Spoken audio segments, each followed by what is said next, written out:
तर मित्रांनो अखंड महाराष्ट्राचं कालीज आणि संपूर्ण हिंदुस्थानामध्ये नावाजलेला असा बैल चतुर्थ हिंदी केसरी मोठा सोन्या दाखल झाला आहे उसाटण्या फाटीमध्ये. आणि उसाटण्या फाटीमध्ये बघण्यासाठी त्याला भरपूर अशी गर्दी झालेली आहे. समोरच्या साईडला बघू शकता मालक देखील आहेत बाजूच्या साईडला आणि खूप सारी मंडळी आहे. याच्या आधी पण खूप सारी मंडळी होती ती गेली फोटो काढून. आणि नक्कीच आजचं क्रेज असणाऱ्या शर्यती क्षेत्रामधलं बघू शकता अत्यंत देखणं असा बैल मोठा सोन्या.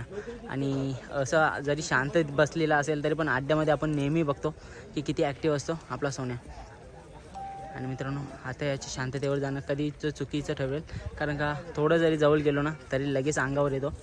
आणि बघा आता कसा माती घेतोय.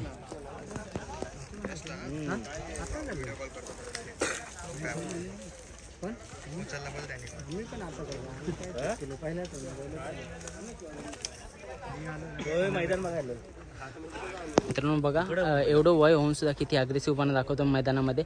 जसं तो माती घेतोय ना तसं ॲक्टिव्हपणा दाखवतोय त्याची. सोन्या 50-50 कुठे घरी आहे का?